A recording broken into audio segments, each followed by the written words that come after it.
কি তুমি আমাকে একটা রিলস পাঠিয়েছিলে? হ্যাঁ, সিরিজ রিলস আমি তো জীবনেও দেখিনি।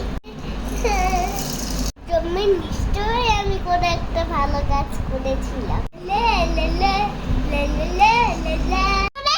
তোমার মতো বউ পাইছি। না পাইলে তো আমি এই রিলস দেখতেও পাইতাম না। আমি তোমার এই রিলস দেখা অবাকিত, আনন্দিত। এইগুলাই শুনতে চাইছিল, তাই না? আমার শোনা বাবুটা। আমি অফিসে মিটিং এ থাকি আর তুমি রিলসের পর রিলসই পাঠাতে থাকো।